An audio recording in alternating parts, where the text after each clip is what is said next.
Coffee.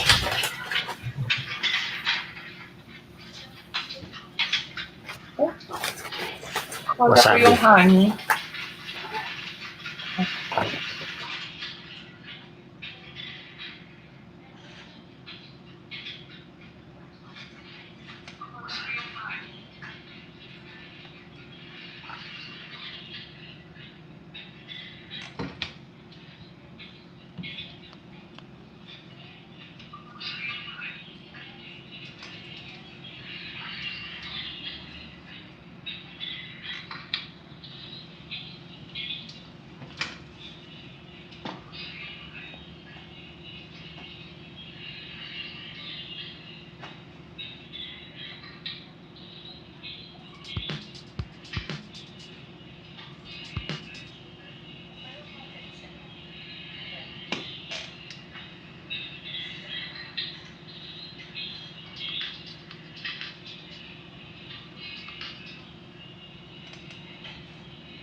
Two items as well.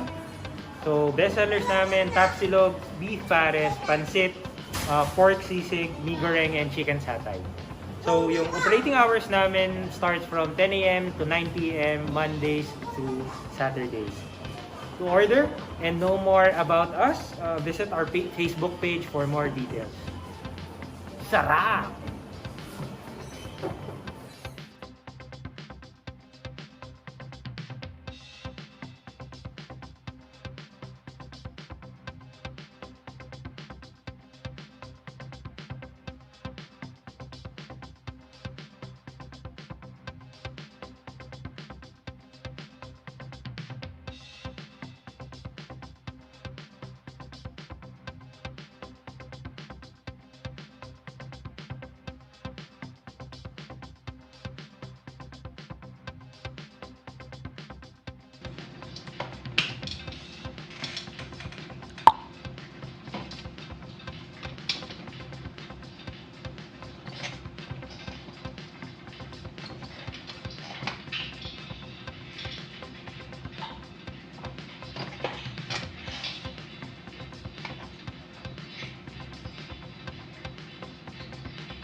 Hi everyone! Hope you're having a great day. I'm Mikey from Butchogs. Welcome. We're a quick service restaurant based here in Palanan, Makati. We serve Pinoy all-day breakfast food and Asian fusion menu items as well. So best sellers namin, tapsilog, beef pares, pansit, pork sisig, mee goreng, and chicken satay. So yung operating hours namin starts from 10 a.m. to 9 p.m. Mondays to Saturdays. To order and know more about us, visit our Facebook page for more details. Sarap!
Hi everyone! Hope you're having a great day.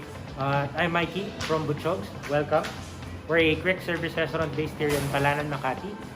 We serve Pinoy all-day breakfast food and Asian fusion menu items as well.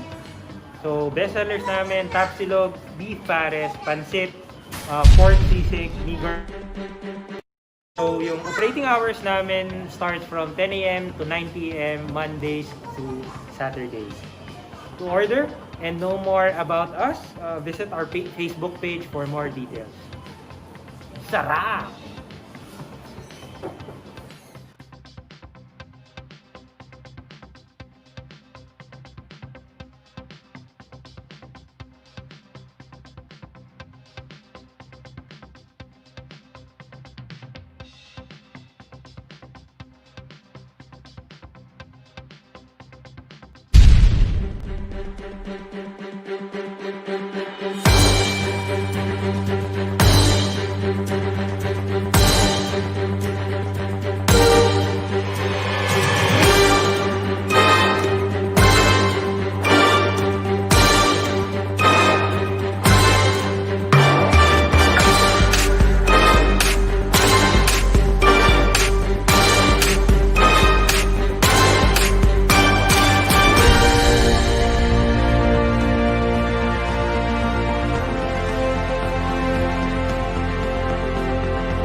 Hey,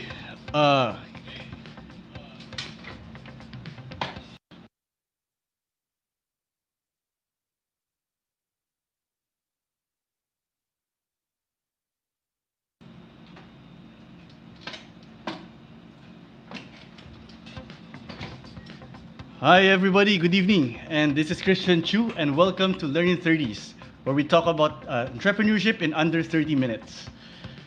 Alright, so let me introduce myself. I am a 3G entrepreneur and we started way back in the 1960s with a hardware business, and we have expanded to real estate and subdivision development. We've also done memorial park and services, and currently we do music production, and for which, if you are interested, please do visit musicianslayer.ph. For tonight, we'll be discussing this one important question.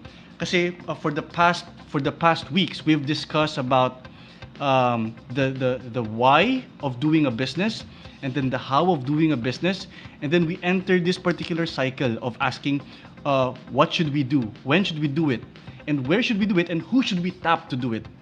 Pero ang one important thing that I think, should focus on is knowing exactly, are we faring good in achieving our goals. So what are our business vital signs na kailangan nating basahin so that we will know where are we exactly in our goal, in achieving our business goals. All right, so without further ado, let me introduce to you my good friend Michael Pagsisihan. Hey, what's up, bro? What's up? May konting difficulty tayo ngayon. Yeah, so kumusta? How has been your business engagement so far, bro?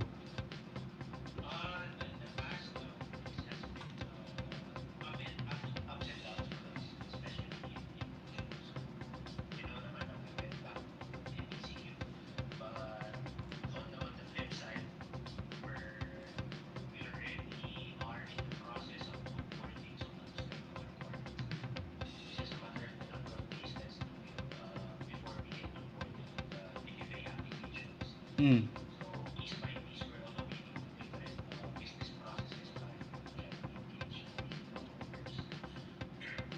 Nice. So, pero last week, 'di ba, we've invited si Bong, and he discussed about his e-commerce business and how he was able to use analytics in running his businesses. And so far, were you able to get some of these points and apply mo ba sa business mo in a week span?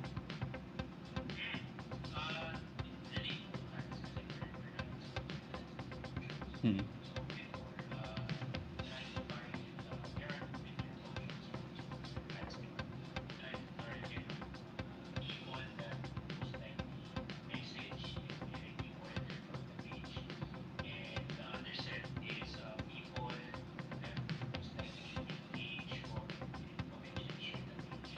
Mhm.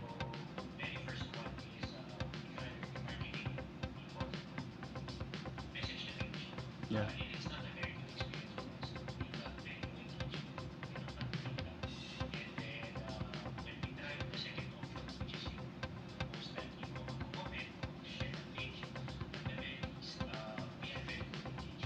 Nice.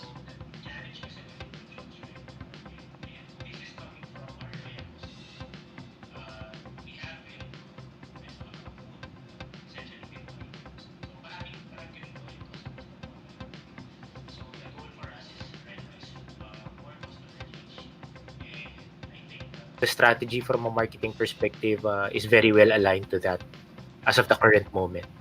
Mhm. So yeah, that's something I can share from a data and analytics standpoint. Nice. Ikaw, paano mo siya na-apply sa'yo, pare? In terms Actually, of you're handling multiple businesses eh. yes, ang basically, I've reviewed my analytics in the business, and I reviewed saan pumupunta, saan ako kumukuha ng mga raw data, and how am I able to use it in my marketing.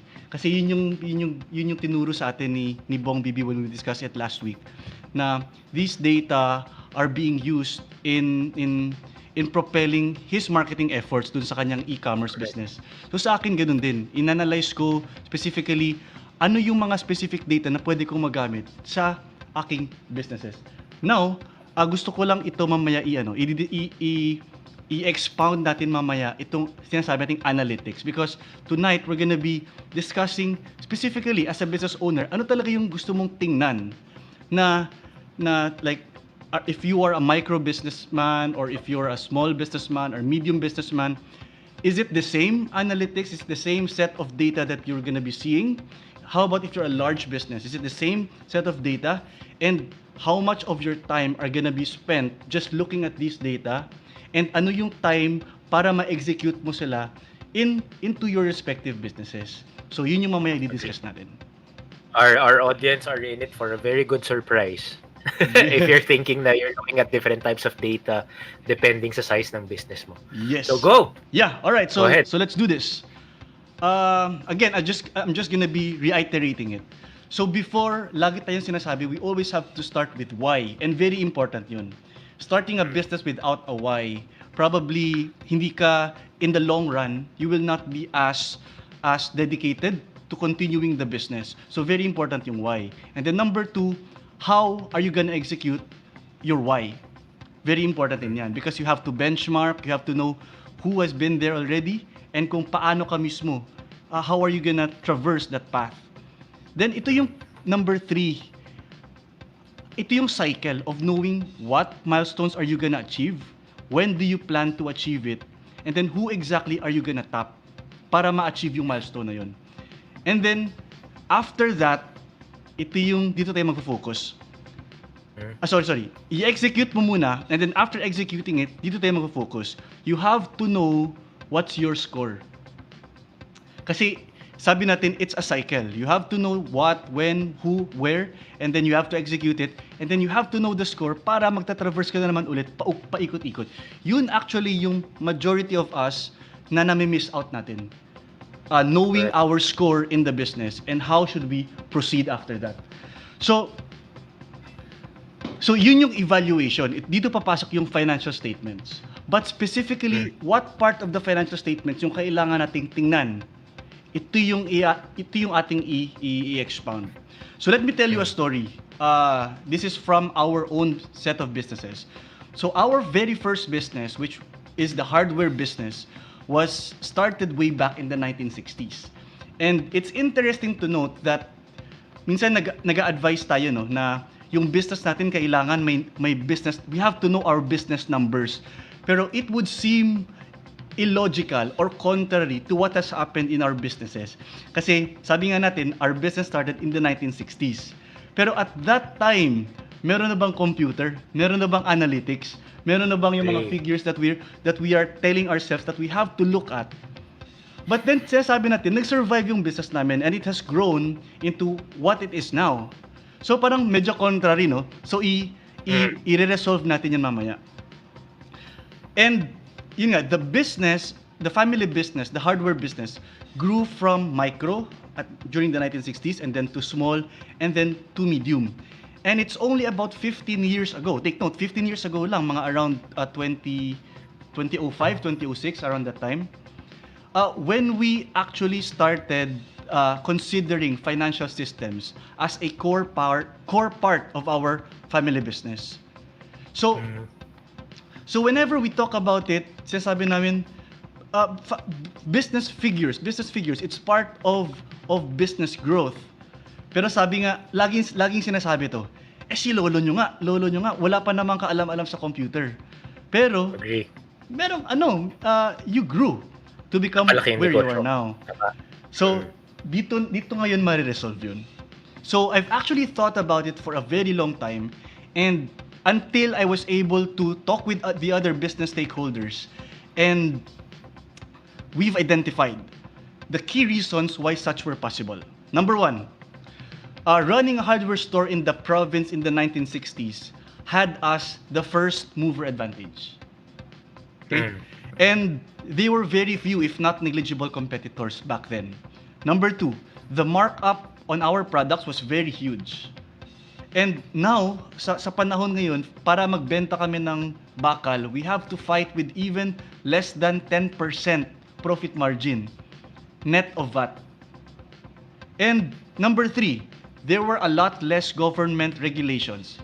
SSS, PhilHealth, Pag-ibig, sobrang konti at that time. And I'm not even sure if they already existed then, or yun nga, hindi lang sila kasing stricto. Now, ang dami-dami yung contribution na binabayaran. So now, magtatanong ka, paano yung may nakaw ba that time? Meron bang obsolescence? Meron bang unproductivity of the labor force? And did those things stop us from growing? So, simple lang, babalik ako dun sa sinabi ko kanina. With those three things that I mentioned, yung primary three things, prime mover advantage, high profit margin, and yung very low regulation, hindi pa masyadong strict on expenses, we are able to turn a blind eye on all of those theft, fraud, etc. Correct. But fast forward to today. Now we have a lot of competition in the area. Prices have dropped significantly. Having a margin of just 10%, very common na yun ngayon sa mga items. And with larger volumes, kasi nga sobrang baba ng profit margin namin. So we have to compensate with the volume. So with the larger volume, now we have about 100 employees in just the hardware business. And take note of the ever-increasing salaries and compensation, ever-increasing government contribution, increasing taxes, etc. So now with all of those stuff, Kinakain lahat ng margins. ito yung pinaka-problem. Alin dun yung kailangan naming tingnan to know that we are still running the business correctly. With all of those facts, alin dun yung pinaka-importante na titingnan lang. And dito ngayon papasok yung criteria. So, ano yung mga vital signs that we have to look at? Ano yung pinaka-importante? That we have to act on promptly and efficiently para makapag-decide agad on what's the next step to undertake in our business. So, are you ready? Go. Ito na yan. Pare, sorry. Before you Yes. disclose the criteria. Yes, bro. So, I would want to highlight that kasi very important yun. You mentioned na siguro yung traditional way of thinking, hindi namin kailangan ng technology kasi nagawa naman tong business na to, napalaki naman before and etc. Yes. And I would like to point back to your story, di ba? Kasi there are multiple phases ng negosyo. When you start something, might be may first mover advantage ka and you would retain that for 1, 2, 3 years. Swerte ka na, di ba? At this time. Yes. Tapos, as you try to now, yun nga, nabanggit mo, second generation, stabilize the business, kailangan naglalatag ka na ng mga sistema doon. Kasi yung previous na mga advantage mo, like first mover, malaki yung margins before, lot less government regulations. Pa-konti-konti, lumiliit na yun eh. That chops off to your profit margins and yung operating income mo at the end of the day. And that justifies these topic areas that we're gonna be discussing. Yes. And you're gonna be disclosing right Yes, now. actually, Very important. Before I go into yung criteria, no, very important lang. When you're doing a business and it's about less than 10 million, you are actually talking about plus and minuses. Meaning to say, kikita ka ng 1 million, babawas ka ng 1 million, di ba? Plus and minus yan. When you go beyond 10 million, yung net worth of the business, pag habang lumalaki ka, it becomes multiplication and division. Meaning to say, kumukonti yung margin mo. Hindi mo sinasabi nga na pag meron kang 100 million worth of business, you're expecting 100 million worth of annual sales. Hindi. If you have 100 million, you're expecting just about 10%, ganun, 20%. So nagmo-multiply na, multiply divide. Unlike if you have, say for example, a 5 million business.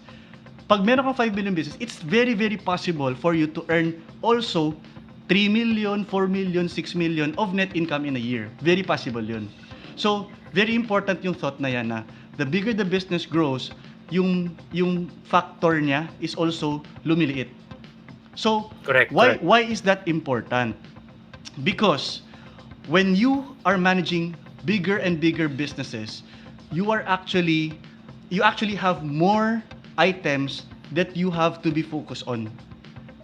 So, habang lumalaki yan, konting mali mo lang dun, possible, magkakaroon ka na ng problema dun sa sobrang laki na ng multiplying factor or dividing factor na yung effect niya sa business mo.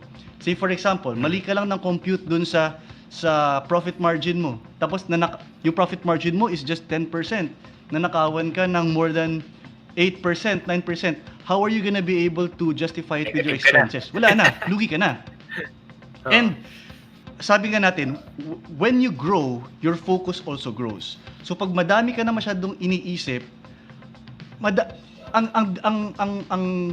ang focus mo as the business owner should be primarily on the primary strategy of where you should put your resources na makaka-maximize ng profit.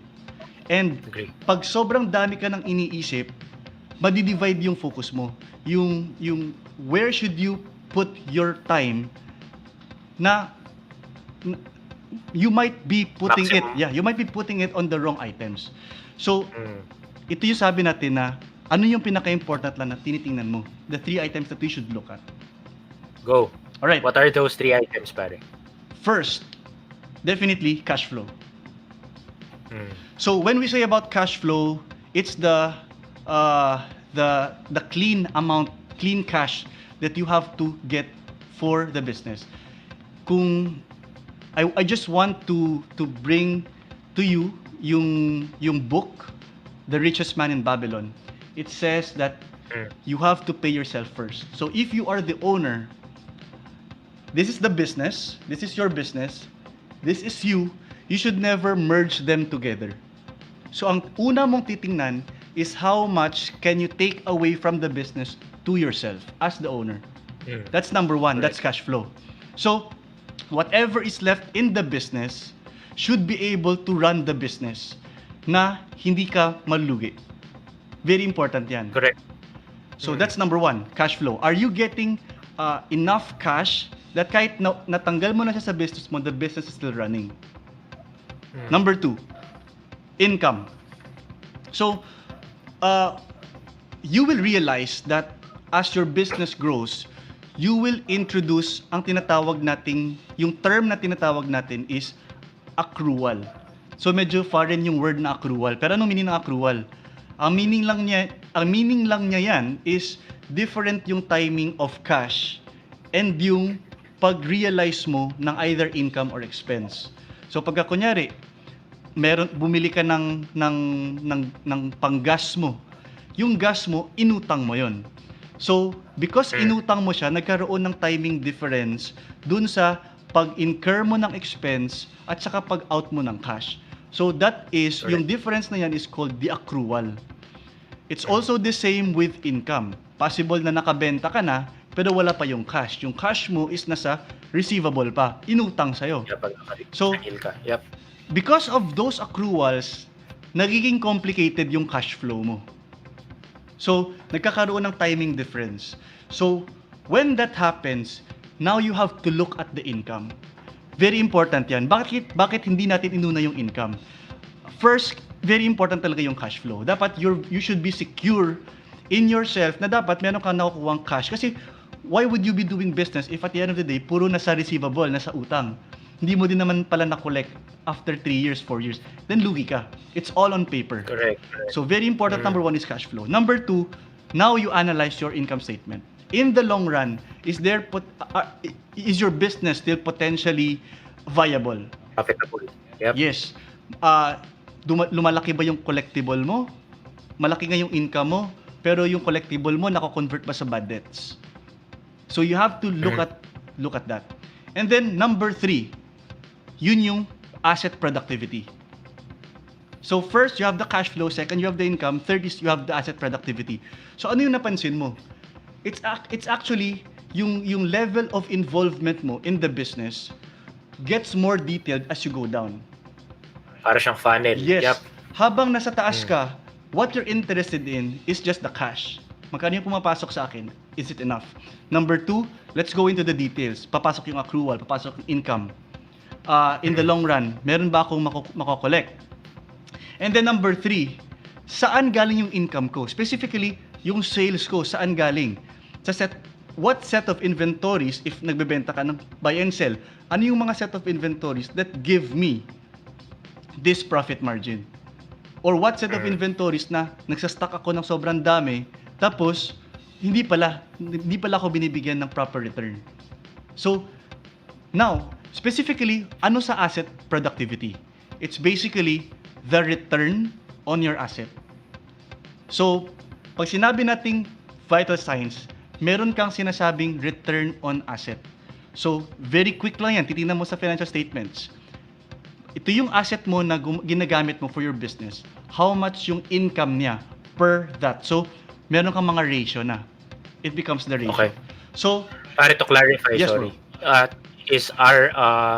Is return on asset the same as ROI? No. Or return on No. investment? Take note, asset includes your liabilities, yung inutang mo sa bangko, inutang mo sa supplier mo, and ang return on equity or return on investment is just the part na equity mo lang, yung pinasok mong pera ng shareholders.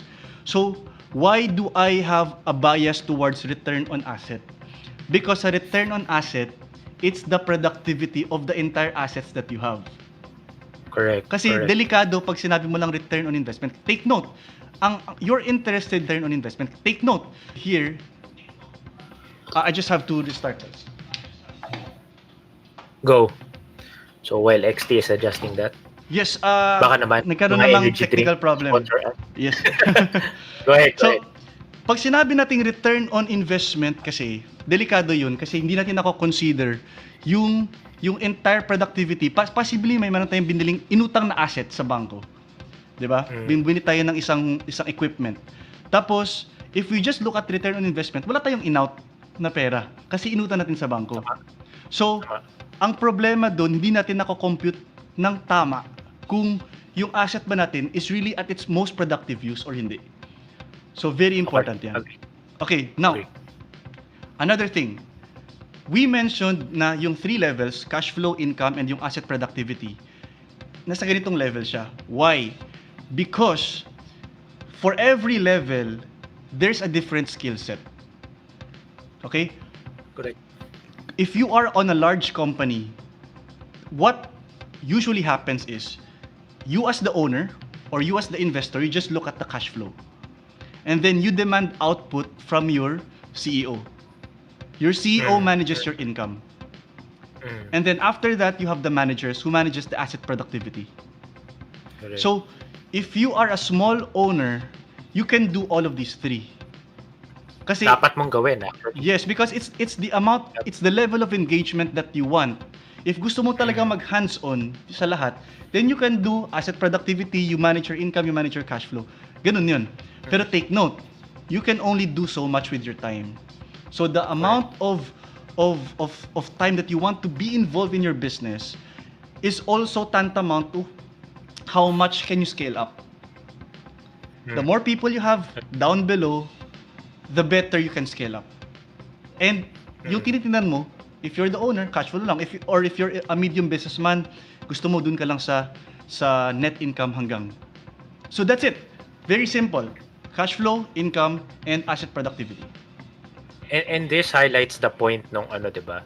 The difference siguro ng being self-employed versus a business owner. Yes. Kasi I remembered when I read siguro more than 10 years ago, Robert Kiyosaki's book on cash flow quadrant.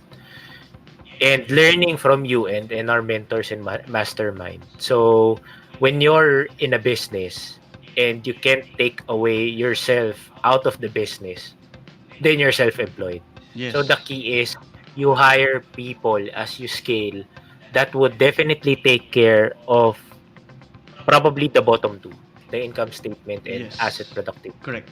Para, kasi diba, like you mentioned, strategic, as you go down the details towards asset productivity, more operational na yung kailangan mo maintain. Yes. Yes. And I think siguro very important to highlight is when you hire those people, design a system to be able to incentivize those people to take care of those numbers. Yep. Yeah. Tama. Very big yan. Kasi how big do you want your business to become is reliant on how much involved do you want to be here. Kasi dati may maling notion tayo, sabi natin, si lolo nyo nga, 'di ba? Sabi natin, si lolo nyo nga kaya naman yang na napalaki naman yun yung Mag-isa. business, di ba? Na mag-isa. But my lolo, thanks to him, we have become at this stage.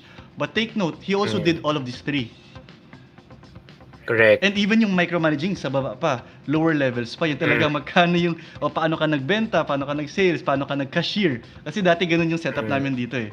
Yung the owners Tama. mismo, sila yung mga cashier. I actually nakatry din ako mag-cashier dito when I was still young. So, Typical Chinese business yan. yeah, very typical Chinese business. But, you know, as you grow, as you scale up, you have to consider ano yung involvement mo. Kasi you might be too involved in the business that you forget that there are more things that you should be focusing on. You might be Which is that portion. business, like sinabi ko nga kanina, yung hardware business might not be the appropriate business at this time already because the profit margin has already been decreasing. So maybe, pag alam mo na yung cash flow mo and nakita mo na, okay, pakonti na yung cash flow, I might have to change my strategy. I might have to look for a new business. So that is, Correct. as the owner, dapat ganun yung mga decision making na ginagawa mo. Kasi if you are still involved in the bottom three, tapos na-forget mo na yung nasa taas, you might be involved in the actual sales, ganun. Pero in the first place, are you in the right business still at this time? Agree. Yun. Galing. I have a question, Paris. Since we're talking about the KPIs, no? So there are tons of numbers to monitor. How did you decide, since you decided on the three numbers? Or how do you segregate the good data from the noise? Okay. Sharing from your personal experience. Managing multiple businesses, diba? Yes. How do you separate yung good data from the noise? Correct. I did say kanina na you have to focus on kung saan yung level of involvement na gusto mo. If you want just to be on the top management, dapat dun ka sa taas. But it is also important that you have to understand how the bottom layer functions. I've also actually tried doing the bottom layers, pero I did not stay there. Very important yun. Very important yun. Kasi Tama. once na nagkaroon ka ng association na, okay, pag ito pala ang ginawa ko sa asset productivity, or in our case, pag ito pala yung mga items na bumibenta na hindi bumibenta, if you understand that, then you are able to translate it dun sa income, and then after that, dun sa cash flow. So, dun mo malalaman basically kung good data siya or noise. Kasi you know the association. Pag ito yung ginalaw mo, ito yung mangyayari sa income mo. Ito mangyayari sa cash flow. At the very least, you have to be familiar. Yes. Diba? Never go into business that you are not familiar with. But also, ito yung dilemma. You don't also stay doing all the dirty works at the bottom when you run the business. You just have to understand how it works. Yan, golden insight yan. Yep. For the viewers. We have 6 viewers. Yay. Si Gas. Thank you for I tuning. know nanonood si Gasi eh. Oo, may planong magtayo ng negosyo yan, pare. Dapat next. Pwede mo tayong i-expand sa Thailand dyan. Flip siya base eh. So, I think yun. Just to add in one more point siguro. Sorry. We're under 1 minute, pare. Yes, bro. So, any endorsements from your side? You know, if you want to learn more about this, yung Business Vital Signs, you can download the book, Business Vital Signs, down below. Or search on Amazon and Lazada, Business Vital Signs. And you can get a copy of the book. Okay, from my side, Butchog's, we're an all-day breakfast restaurant based in Palanan, Makati. You see, nalilito pa rin ako. Yan! Yan siya. So, we're gonna be available in Lala Move, Lala Food soon. So, Nice. abangan nyo kami. But for the meantime, you can order directly in our Facebook page. Alright. Yun! Alright. Perfect timing. Galing. Thank you. Alright, so guys, thank you for watching us. And I hope you'll also be able to review them later. And for more entrepreneurship talks, let's see each other every Wednesday, 7 p.m. here at 3G Entrepreneurs Learning 30s. See you guys. Bye-bye. Every Monday, pare. Every Monday. That's what. Wednesday. Every Monday. All right. See you guys. Thank you. Bye-bye. See you.